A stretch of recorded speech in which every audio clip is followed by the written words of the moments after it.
어서 오십시오. 오만정입니다. 안녕하십니까. 예. 오렌지. 예. 여기 앉으면 되는 거야? 예. 보는 사람 입장에서 많이 익숙해지고 있어요. 아 그래요? 예, 처음에는 네. 약간 이게 뭐지 했는데 색깔이 아 오렌지색이요? 색감이요. 아 예. 예. 다행입니다. 예.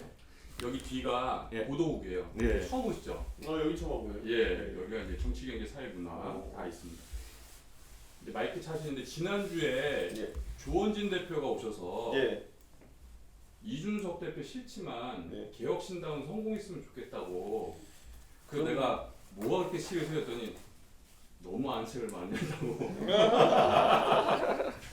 조원 대표만큼 재밌는 분도 없으시죠? 와 재밌어요. 조원 대표 옛날에 사업가 출신이셔가지고 아, 사람 잘 챙기고 이런 건 또 있으시니까.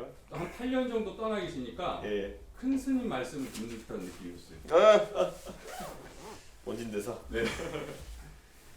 이준석 보고 있나? 예. 천하람 편 네. 보셨습니까? 뭐 대충 누가 보내줘가지고 봤는데 어떠셨어요? 사람이 요즘 한가. 아니, 예. 이준석 잘난 거 맞다. 예. 결국에 자기가 이준석보다 더 잘난 사람이 될 거다. 동의하십니까? 뭐 그러라고 천하람 위원장한테 이제 역할을 많이 이제 기회를 많이 주려고 합니다. 키를 주셨죠? 예. 네, 키를. 예, 그렇죠. 그래서 창준 위원장도 천하람 위원장 할 수 있게 하고 했는데 너무 성공적으로 역할을 수행해가지고 순탄한 창당이 되어가지고 만족스럽습니다. 제가 고백할 게 있는데 예. 대선 전에 제가 국회 반장이었는데 네.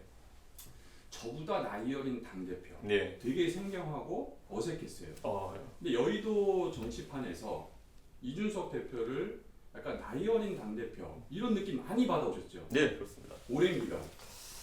그게 이제 사실 국민의힘이나 아니면 민주당에서 되게 당황스러워했던 부분이겠죠. 근데 뭐 어쩌겠습니까? 정치가 젊어지는 거는 거스를 수 없는 추세인 것을. 그리고 저도 이제 올해 한국나라 40인데 젊지 않아요. 정치 경력이 한 13년. 예, 그렇게 됐죠. 그렇죠. 지금 현재 여의도 웬만한 현역 이상입니다. 네. 저희 프로그램 고정 질문입니다. 예. 합당 전후로 예. 가장 오만정이 떨어진 대상 한 명만 꼽는다면 글쎄요, 이번에 합당하기로 결단했을 때 저도 머릿속에 고민이 많았죠. 그리고 찬성하는 사람, 반대하는 사람 다 있었고. 근데 어쨌든 지도자의 계속 선택이라는 건 결단의 연속이고 무한 책임의 연속이기 때문에 뭐 누구 미워하고 싶지도 않고 누구 탓하고 싶지도 않고 제가 다 안고 가야죠. 예. 안고 가시겠다. 자, 오만정 5분 만에 총선 이슈를 정리하는 시간인데 예. 그냥 5분이 주어졌습니다. 자유주제, 나 이거 얘기하고 싶어. 키워드 뭐 있습니까? 글쎄요, 저는 대한세력. 음. 네. 정치 제가 사실 뭐 신당을 하겠다고 맘먹었던 이유는 아니 정치가 취업 경쟁이 되지 않았으면 좋겠다는 거죠. 누가 국회의원이 되고 누가 뭐 자리에 올라가기 위해서 어떤 경쟁을 하냐보다도 무슨 주제를 다룰 거냐를 바꾸고 싶었어요. 이게 지금 뭐 저출산 고령화 얘기하지만은 이번 총선 내내 저출산 고령화 관련해 가지고 아무 정책이 기억나지 않잖아요. 개혁신당에서는 저출산 고령화 시대에 어떻게 하면은 지하철 무임승차 문제 해결할까 얘기했고 병력 부족 문제 어떻게 해결할까 얘기했고 이런 건 저희 진지한 고민이거든요. 근데 저희는 이거를 저희가 딱 치고 나가면은 다른 기성정당들이 니네 말이 맞다 틀리다 첫째 그리고 두 번째 우리 생각은 이거다를 얘기할 줄 알았어요. 근데 그게 아니더라. 아니죠. 그러니까 그게 참 개탄스러운 거죠. 자, 희망하신 키워드는 대한세력입니다. 참고하도록 하겠습니다. 예. 지금부터 잃어버린 10년이 아닌 잃어버린 10일을 보내고 온 예. 이준석 개혁신당 신당 대표와 함께 오만정 시작하도록 하겠습니다. 예. 자, 원래 우리가 이준석 대표를 오만정에 섭외할 때 바로 이 키워드 때문입니다. 정치인 이준석은 싸가지가 없다. 동의하십니까? 그게 무슨 표현인지 알지만은 저는 동의하고 싶지 않습니다. 그리고 거부해야 된다 봅니다. 제 이준석이 거부하는 게 아니라 사회적으로 그런 걸 거부해야 된다 보는 게 결국에는 정치라는 거는 표를 얻기 위한 과정인데 거기에 젊은 사람이 예를 들어서 굉장히 강하게 누군가에 대해서 반대 의견을 낼 때는 싸가지로 들어가기가 참 십상이에요. 그래서 예전에 유시민 전 장관 같은 경우에도 싸가지로 빠지. 그런 휩싸였던 적이 있고 그런데 오히려 70, 80 되신 분들은 더 센 얘기를 해도 거기 걸리지 않죠. 그게 일정 부분 나이가 무기인 부분도 있겠지만은 중진이라고 욕먹진 않죠. 그렇죠. 중진이 뭐 젊은 사람한테 한다고 해서 꼰대 소리는 가끔 들을만정 싸가지론으로 들어가진 않죠. 근데 이거야말로 이제 저는 정치권에서 꼭 사라져야 되는 게 뭐 싸가지론 이런 거로 들어간다. 왜냐하면 그 대중은 언론이 비추는 이제 일각으로 이제 사실 사람들을 평가하게 돼 있거든요. 이미지화되어 있는. 그래서 제가 이제 가장 친구들하고 정치 대화할 때 야 그 사람 실제로 어떻냐 이런 얘기할 때 그거 설명해 주기 힘들어요. 네. 그러니까 예를 들어 이런 게 있죠. 저한테 지적을 하는 사람도 사실은 저한테 친한 사람이 있을 수 있고 반대로 저에게 잘해준 척하면서 사실 뒤에서 저를 넘어뜨리기 위해서 하는 사람이 있을 수 있고. 그러니까 매너가 아니면은 또 밖에서 보이는 모습이 모든 걸 규정하는 게 아니거든요. 근데 안 그래도 대중을 상대하는 직업이 정치다 보니까 친구들하고 모일 때도 예. 친구들 사이에서도 야 너 싸가지 없어 한 번도 안 들어보셨어요? 그 친구들은 저를 아니까 그렇게 얘기를 안 하죠. 아, 저는 그거에 있어서는 오래 볼 수 있는 사람과 미디어에서 단순 볼 수 있는 사람들의 평가가 다르다 보고 그러니까 언론의 최적화에 대해 가는 사람들이 정치권에도 있죠. 예. 맞춤형으로. 그렇죠. 천하람 위원이 이렇게 얘기했습니다. 싸가지론에 대한 항변, 이준석 싸가지론에 대한 항변을 강강약약, 위로는 강, 옆으로 밑으로는 약, 긍정적 해석인데 그럼에도 불구하고 전체적으로는 싸가지라는 꼬리표가 항상 달려요. 그러니까 그런 거죠. 이준석이 젊은 사람으로서 할 수 있는 말이냐와 당대표로서 할 수 있는 말이냐는 다른 건데 저는 당대표가 어떻게 저렇게 할 수 있어 이런 지적이라면 받아들이겠지만은 젊은 사람이 어떻게 저럴 수 있어라는 거는 그건 좀 아니라는 거죠. 저는 예를 들어 제가 청년 당대표로 임명됐던 것도 아니고 그 선출됐던 것도 아니고 당대표 직위를 하다 보면은 대선 후보가 잘못하는 게 있으면 지적할 수 있는 것이고 당내 사무에 대해서 지적할 수 있고 프레임이 묘하게 잡히잖아요. 보통 우리가 봤을 때는 예를 들어 당대표는 사장인데 사장이 당에 대해서 지적하는 것이 내부 총질일 수는 없는 거거든요. 그러니까 이게 형용 모순이에요. 그러니까 잘 생각해 보면은 YTN 사장님이 YTN에 대해서 할 말하는 게 그게 어떻게 내부 총질입니까? 사장님의 생각에 따라서 회사를 운영하는 나이가 거지. 많든 어리든. 그러니까 근데 거기에서 내부 총질 이론이 등장할 수밖에 없었던 이유는 뭐냐면은 결국에는 젊은 사람이 어떻게 저렇게 말하냐는 거잖아요. 저는 이거는 굉장한 그 관점의 오류라고 봅니다. 네. 사장이 내부 총질하는 거는 그 문장 자체가 성립할 수 없는 거예요. 그럼에도 불구하고 다시 고개를 드는 게 일부지만 보수 유튜버들이 다시 이준석 싸가지 없다라고 하면서 이해를 듭니다. 합당 과정에서 이낙연 대표를 만났는데 얘기는 안 하고 계속 자기 휴대폰만 보더라. 저는 그렇게 한 적이 없습니다.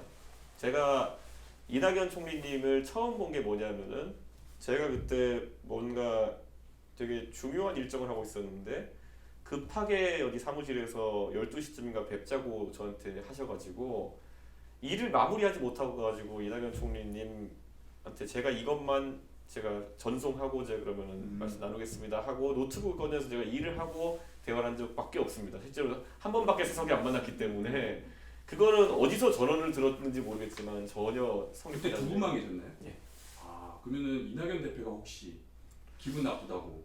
근데 그때 핸드폰이 아니라 노트북이었고요. 아 근데 그거는 제가 만나 뵙자고 한 것이 아니라 지금 꼭 뵈야 된다라고 이낙연 총리가 얘기해가지고 제가 급하게 뵈러 간 거였고 저는 뭔가 글을 송고해야 되는 상황이었습니다. 대표님이 아까 언급하셨지만 싸가지론 관련해서 유시민 작가 언급하셨어요. 정치적 지향점은 크게 다르지만 둘의 스타일의 가장 큰 차이점이 굳이 있다면 뭐가 있을까요?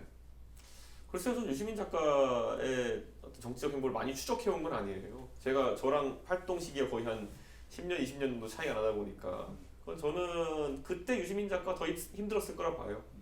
왜냐면은 100분 토론 진행자까지 하고 이런 이력이 있음에도 불구하고 들어가서 왜 정장을 입지 않느냐 때문에 입고, 네. 그런 것 때문에 비판받기도 하고 근데 뭐 저는 그런 지점은 이제 많이 정치권에 없어졌거든요. 지금 머리부가 사실 신경 안 쓰는 상황이긴 한데 하나하나 그걸 넘어서는 게 있는 거죠. 예. 김종인 위원장 같은 경우는 애정어린 조언 같은데 이번 총선에서 반드시 배지를 달아야 한다. 예. 그게 정치적인 운명이다. 이준석 대표의 예. 고려 대상입니까 아닙니까? 고려 대상이고 그런데 그게 뭐 비례로 가가지고 제가 뭐 안정권 승번을 받는다 이런 것도 사실 국민들이 보기에는 안 좋은 것이고요. 제가 또 어려운 선거구에 도전한다. 객기 부리는 걸 수도 있지만은 사직생 아닙니까? 그래도 객기가 좀 이준석 대표하고 맞닿아 있지 않아요? 그렇게 살고 싶습니다. 예. 게다가 결과까지 좋으면은 일거양득. 예. 지금 현재 개혁신당의 지지층은 정권 심판론에 맞닿아 있습니까? 보수 쪽에 가 있습니까? 글쎄요, 저는 어쨌든 제가 합당 과정에서 이낙연 총리와 함께하던 기간 동안에는 저는 마음속으로 개혁 보수 성향의 정치를 하고 싶었기 때문에 계속 얘기했지만은 이낙연 총리 측을 생각해야 되니까 제가 여기에 대해 가지고 개혁 보수라는 말을 하지 않고 보수 쪽 자유주의 얘기를 많이 했었거든요. 근데 지금 시점에서는 당연히 제가 몸이 가벼워진 상황 속에서는 조금 더 제 의지대로 당을 이끌어나가고 싶은 생각이 있는 것이고 보수 쪽 지지자들이 많죠. 그러면은 총선에서는 보수 경쟁, 개혁 보수 기치가 맞다. 이런 거 있는 것 같아요. 민주당 지지자들 중에도 자기 보수라고 생각하는 분들이 있으세요. 네. 그렇기 때문에 그 보수라는 단어가 꼭 국민의힘 지지자층에만 해당하는 건 아니다 이렇게 봅니다. 안정적인 정국을 원하는. 그러니까 제가 봤을 때 아무리 당신은 진보적 생각 가진 사람인데라도 나는 보수요라고 하는 사람들이 꽤 있어요. 예. 무슨 아닌가요? 자기보다 뭐이 스펙트럼이라는 것이 상대적인 거기 때문에 예. 원래 이런 거잖아요. 그 세상이 다 왼쪽으로 보이면 내가 진짜 꼴보수라고, 예. 세상이 다 오른쪽으로 보이면 내가 꼴진보라고, 그런 것처럼 다 상대적으로 스펙트럼을 놓는 거기 때문에 정책 지향점은 상대적이다. 대한민국에 가가지고 당신 서민이요 그러면 거의 다 서민이라고 그러거든요. 그렇죠. 예. 70% 이상 서민이라고 하죠. 서울에 집 한 채 두 채 가진 사람들 다 서민이요 이렇게 얘기해요. 근데 일반적인 기준을 봤을 때 아닐 수 있는 거거든요. 김종인 공관위원장이 목표 의석 20석을 말씀하셨고 네. 대표님은 그 이상이라고 말씀하셨어요. 네. 너무 높지 않나요? 그렇게 하기 위해 노력해야죠 저희가. 아까 제가 말씀드린 것처럼 저희가 단순히 뭐 비례정당 이런 거를 처음부터 이야기하지 않았던 이유는 그 이상을 노리고 싶었기 때문이고 그래야지만 대한민국 정치가 바뀐다 생각하는 겁니다. 그래서 제가 그냥 항상 이렇게 얘기해요 유권자들한테.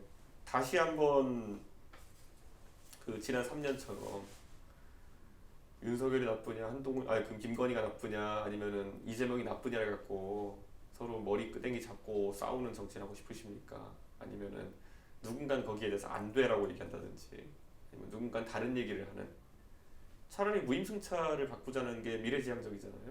차라리 뭐 병역을 어떻게 수급할지에 대해서 이야기하는 게 미래지향적이잖아요. 저는 저렇게 우리가 뭐 그 보면 두루미랑 조개랑 서로 싸우다가 서로 어부한 잡혀가는 것처럼 어부질이 아닙니까? 저는 저렇게 머리끄댕이 잡고 서로 싸우다가 결국은 대한민국은 다른 나라 좋은 일 시킬 것 같다. 그런 생각입니다. 제3지대 숙명이 어쨌든 간에 제1당과 제2당을 흔들어야 거기서 떨어지는 것들 있잖아요. 지금 말씀하시는 건 정립적인 지향점이죠. 지금 총선을 40일 앞두고 지금 말씀하시는 그 정책 메시지, 그다음에 뭐 총선 공약 이런 게 지금 먹히는 상황일까요?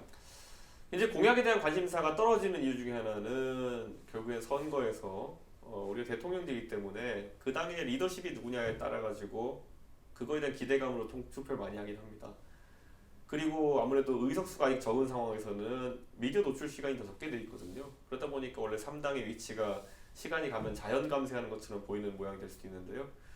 저는 그럼에도 불구하고 국민들께서 결국에는 제3당의 역할이 있다라는 것을 인식해 주셔야 된다. 저는 그렇게 생각합니다. 과거 얘기해 보겠습니다. 김종인 위원장님이 이준석 대표가 쓸데없는 합당 안 했으면 지지율 10% 넘었다. 맞는 말 같으세요? 결과는 조금 맞는 말이죠. 그리고 저도 그때 합당을 고민할 때 여러 사람들과 토의하고 또 여러 고민의 갈래가 있었거든요. 합당을 한 것 자체도 누구에게 아쉬움일 수 있겠고 이 합당 이후에 새로운 미래 측 이탈한 것도 누구에게 아쉬움일 수 있겠죠. 근데 이 아쉬움을 공히 우리가 이해하고 좀 이제 앞으로는 정치하는 데서 그것보다 잘해야죠. 제가 이준석 대표와 이낙연 대표는 합당이 불가하다는 논거로 라보와 카니발의 차이라는 기사를 올린 적이 있어요. 네. 올리고 나서 이틀 뒤에 합당을 해서 제 기사가 틀렸나 했는데 결국 좌초됐습니다. 결과적으로 합당 후회하시죠? 그게 뭐 이낙연 총리라서 후회한다기보다는 절차적으로 결국에는 11일 만에 결별에 이르게 된 거를 상당히 후회하죠. 결과적으로 축구로 치면 똥볼은 인정한다. 똥볼 정도가 아니라 거의 관뚜껑 덮으려고 하는 상황이었죠. 자, 합당 전에 고정 지지층 얼마나 돌아왔습니까? 그거는 수치적으로 드러나진 않는다 봅니다. 느낌상. 예, 그거는 뭐 이런 게 있죠. 지지층에 큰 변동이 없다 하더라도 지지층의 의지는 많이 약해졌다라는 생각을 좀 느끼긴 하죠. 강도가 낮아졌다. 강도가 낮았다는 생각하고 이들이 조금 더 이제 주변에 가서 흥에 겨워가지고 개혁신당에 대한 홍보를 하고 광고를 해야 되는데 그러지 못하고 이게 당의 정치의 원인이다. 좀 그런 생각합니다. 선거에는 사실 흥이 있어야 되는데 네. 흥이 좀 떨어진 것 같다라는 네. 말씀이시고 그 부분은 좀 인정을 하시는 것 같기도 한데 배복주 전 부대표라는 인물을 전국구 스타로 만드신 건 인정하시죠? 아무도 배복주 전 대표를 잘 몰랐거든요. 근데 이런 게 있어요. 결국에는 개혁신당이라는 당이 계속 지속되기 위해 가지고는 이 당이 나중에 비례대표 명부나 이런 걸 짤 때 있어가지고 완전 기회주의적으로 이 당에 오신 분들이 있으면 안 된다는 생각을 해요. 그래서 어느 당이나 그런 입당 당원에 대한 최소한의 검증이나 제약은 있습니다. 그래서 배복주 부대표가 있었던 정의당에도 그런 당원자격 심사를 하고요. 다 합니다. 근데 이게 이례적으로 이제 보였던 건 뭐냐면은 어쨌든 배복주 전 정의당 부대표가 저를 거세게 비판하고 사실 전장현 내에서 활동하셨던 분이거든요. 본인 스스로가. 그랬던 분인데 갑자기 하필이면 이준석이 대표인 당에 들어와서 정치적 꿈을 펼치겠다라고 하는 것이 저는 순수해 보이지는 않았습니다. 천하람 위원은 그만 좀 하시라. 예. 차라리 나한테라고 옆에서 말렸다던데. 이런 거예요. 예전에 시사평론가 김용민 씨가 자유한국당에 입당하려고 한 적이 있었어요. 그게 전 목적이 순수해 보이진 않았고 실제로 그분도 그래서 입당이 거부됐었거든요. 위장 입당인데. 그때 그래서 뭐 다들 그렇게 판단했죠. 결국에는 저는 지금 시점에서 이런 게 있어요. 당이라고 하는 게 누가 들어온지 참 그 의도를 의심할 수도 없고 막을 수도 없는 거지만은 하필이면 선거 시즌이기 때문에 그리고 본인들이 뭐 비례대표 선거에 도전하겠다 뭐 이런 취지로 비례대표라는 건 오히려 당을 보고 뽑는 선거인데 전혀 당 선거 맞지 않는 걸 골랐을 때는 저는 굉장히 위험한 지점이 있었다고 봅니다. 결국 합당 관련인데 정치인 이낙연 하면 정말 대통령 빼고 다 아는 인물입니다. 그러니까 뭐 컨트롤한다는 표현 좀 이상하지만 어쨌든 어느 틀 내에서 조정이 가능하다라고 생각하셨다면 오만 아닌가요? 그렇다기보다는 저는 이낙연 대표 측에서 그러니까 미래나 아니면 개혁에 대해 가지고 좀 더 의지를 보여주실 거란 기대가 있었어요. 왜냐하면 그 당의 이름이 새로운 미래고 그런데 이낙연 대표님이 이제 합류를 파기하신 이후에 나가서 이제 진짜 민주당 하겠다 이런 말씀하셨더라고요. 그때 참 입술을 깨물리더라고. 아 저런 생각이 있으셨구나. 옛날에 그 김용민 시사평론가 생각 그때 들었어요? 그다음에 진짜 민주당을 하겠다는 거는 우리가 양당 정치에 대한 지적을 하고 결국에는 그걸 바꿔놓겠다는 건데 진짜 민주당 하겠다는 건 좀 궤가 다르거든요. 근데 애초에 큰 틀에서 목적이 같아야 그게 진보나 보수의 이념적 차이를 뒤로 하고 이제 할 수 있는 건데 그거는 좀 야속했습니다. 예, 그런 목적으로 제3지대에 참여하셨다 그러면은 좀 안타깝죠. 근데 대표님 말씀 들으면 나중에 이제 합당 과정에서 저쪽이 저런 줄 몰랐다라는 뉘앙스로 들리는데 사실 제가 1월 14일 날 3자 첫 회동 때 사진을 봤어요. 네. 그때 이준석 대표 표정이 너무 부자연스럽고 미소도 억지스럽고 그게 첫 회동 때 그러고 보고 나서 너무 어색하다는 느낌이었거든요. 근데 처음부터 좀 뭔가 안 맞은 거 아니었냐라는 거. 그때부터 정치적 오판이 내려진 게 아닌가라는 지적이 가능하지 않을까요? 아무래도 속도감이나 이런 게 저는 중요하게 보고 하는데 속도감이나 이런 게 많이 차이가 났을 거고요. 새로운 미래 저희랑 헤어지고 나서 이제 그저께 이제 당 색깔을 정하셨더라고요. 그러니까 그 템포가 저희는 좀 약간 의아했던 거예요. 짧게 답하셔도 됩니다. 이준석과 이낙연, 이준석과 류호정 어느 쪽 간극이 더 큽니까? 저는 류호정 의원은 사실 제가 계속 얘기하지만 본인이 가진 생각이 당내에서 주류적인 생각은 아닐 겁니다. 그래서 그렇다고 류호정 의원이 뭐 배제되거나 이러지 않겠지만은 류호정 의원이 그럼에도 불구하고 지역구에서 본인이 겸손하게 도전해가지고 당원들에게 떳떳하게 기여하겠다는 입장으로 지금 뛰고 있는 거에서 좀 박수를 보냅니다. 유정 의원도 여기 출연하셨는데 상당히 합리적인 부분이 있어요.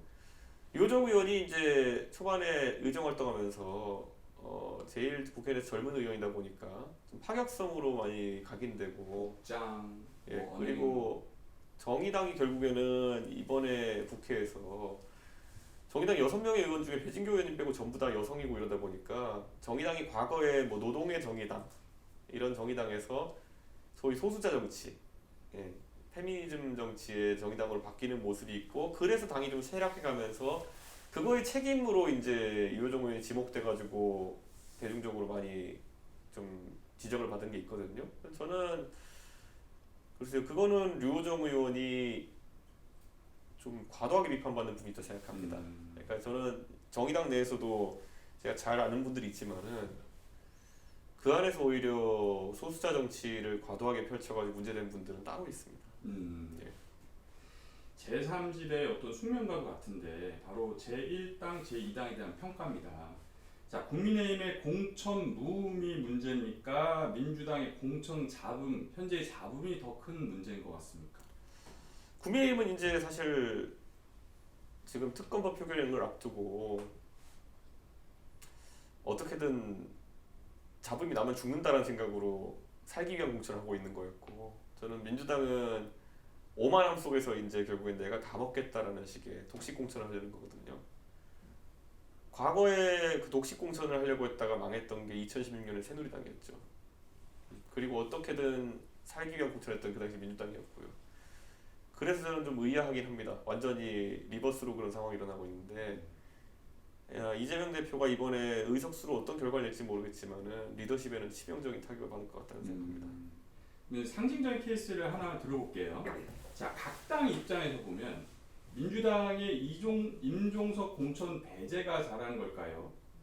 국민의힘의 이원목 전 비서관 용인갑 전략 공천이 잘한 걸까요? 저는 임종석 의원 같은 경우에는 어떤 시대를 대표하는 인물이기 때문에 시대 변화를 상징하는 그런 물갈이일 수도 있겠다. 하지만 누가 그런 말을 해요? 이재명 대표의 공천이라는 것이 전대협 내쫓고 한 총련 넣는 거 아니냐. 네. 운동권 내쫓아서 또 다른 운동권 넣는 거 아니냐. 운동권의 세대 교체. 그렇죠. 그 정도로, 그러니까 누굴 비우냐보다 결국은 누가 더 나은 사람이 들어오냐로 국민들은 평가했거든요. 이재명 대표가 임종석 전 실장을 내치고 누구를 데려올까? 저는 약간 감이 잡히지 않습니다. 근데 국민의힘도 누굴 내치는 건 아니죠. 내쳐서 누굴 데려오는 건 아니잖아요. 그러니까 오히려 안 내치는 상황이고, 그러니까 이런 거잖아요. 우리가 경험했을 때 지난 2년 동안 윤석열 정부의 가장 큰 난맥은 결국에는 초선 의원들 위주로 연판장 돌리고 사람 집단 린치하고 이런 게 당내 문화가 되면서 그랬던 건데, 그럼 나약한 분들이라는 거거든요. 그분들을 이제 많이 다시 이제 재선을 만들어낸다는 게 얼마나 위험하겠습니까? 김건희 여사 리스크의 최대 수혜자는 국민의힘 중진 현역이다. 동의하시죠? 그렇다고 봅니다, 저는. 예. 자, 같은 정치인 입장에서 국정 지지도가 그리 높지 않은 상황에서 국민의힘이 일당이 되는 상황과 대안 세력의 모습을 갖추지 못한 상황에서 친명 체제를 구축한 민주당이 일당이 되는 상황, 어느 상황이 더 어렵습니까? 저는 이재명 대표가 이 상황에서 이렇게 하고도 만약에 일당이 된다 했을 때 굉장히 민주당은 야당으로서 기능하기 어려울 것이다. 예, 그런 생각이 들고요. 사법 리스크 경쟁에 그 이방을 열 것이다. 예, 그런 생각이 들어가지고 저는 딱 개혁신당이 중간에 균형점을 잡을 정도의 의석이 있었으면 좋겠다 이런 생각을 합니다. 2016년처럼. 예, 어느 쪽도 뭐 과반을 하지 못하고 다만 개혁신당이 어떤 판단을 하냐에 따라 가지고 대세적인 부분이 갈릴 수 있다면은 그러면 정치가 안정될 것이기 때문에 저는 그 우리 시청자분들께서 개혁신당의 중간 자적 역할, 아까 그 질문이 되게 어려운 질문이거든요. 윤석열이 잘 되길 바라느냐, 이재명이 잘 되길 바라느냐. 둘 다 싫으시면 중간지대가 커져야죠. 자, 김건희 여사 특검법 재의결 때문에 국민의힘 현역들이 대부분 살았다는 지적과 이재명 대표는 총선보다는 대선에 더 마음이 가 있어서 친명 체제를 구축했다. 각 당의 입장에서 보면 총선 이후에 어느 쪽 부메랑이 더 셀까요? 저는 어쨌든 이재명 대표는 이래도 이길 수 있다는 자신감으로 아마 시작했을 것 같은데요. 진다면 후폭풍이 장난 아닐 것이고 그래서 아마 더 이상의 정치 행보를 하기 어려운 상황이 올 겁니다. 그리고 국민 입장에서는 대패가 예상되는 상황 속에서 얼마나 말을 하느냐가 이제 관건이 될 거고요. 지켜봐야겠죠. 점쟁이는 아니신데 총선 이후에 한동훈 위원장과 이재명 대표는 각각 어떤 모습이 그려지세요? 잘 모르겠습니다. 그러니까 결국에는 의석 결과치에 따라 나올 건데요. 지금 어쨌든 후보가 확장된 다음에 이제 어떤 선거판이 펼쳐질까가 되게 중요한데 솔직히 예측이 하지 않습니다. 예. 마지막 질문입니다. 희망을 섞으셔도 됩니다. 총선 이후 이준석 대표는 어떤 모습으로 등장할까요? 저는 우선 제가 당선이 되는 게 굉장히 중요할 것 같고요. 당선이 된다면은 저는 그동안 못했던 의정 활동 이런 걸 통해서 제 가치를 증명하려고 할 것이고요. 만약 당선이 되지 않는다면은 재정비를 해야겠죠. 네. 저 스스로도 10여 년 동안 정치하면서 굉장히 이제 정치에 몰두를 하지 못했던 것들이 많거든요. 그런 것들도 챙겨야죠. 그러면 집 나갔다 아직 안 돌아온 지지자, 돌아왔는데 흥이 아직 안 살아난 지지자에게 예. 한 말씀 해주시죠. 예, 어차피 정치라는 거는 정치인이 무한 책임을 지는 거고 제가 만약 잘못된 부분이 있으면 제가 무한 책임을 지겠습니다. 하지만 지지자분들께서 그동안 개혁신당과 그리고 저희 개혁보수를 사랑했던 만큼 이제 마지막 고비에 와 있기 때문에 이 고비를 같이 손잡고 넘었으면 좋겠다. 그리고 아까 그 킬러 문항 윤석열 대통령이 잘 되길 바라냐 아니면 이재명 대표가 잘 되길 바라냐 이거에 대해서 명쾌히 답을 못하는 분이 있다 그러면은 이번 선거에서 꼭 결국 중간지대 결국에는 개혁신당에게 많은 힘을 몰아주셔야지만이 그 양쪽을 두렵게 만들 수 있습니다. 꼭 주변에 그런 이야기를 많이 해주시고 그래서 개혁신당 잘 해서 보답하겠습니다. 빨리 돌아와라. 그리고 흥을 내라. 네. 자, 마지막 답변이었습니다. 네. 오마저 여기까지 하겠습니다. 예, 감사합니다. 감사합니다. 네. 네.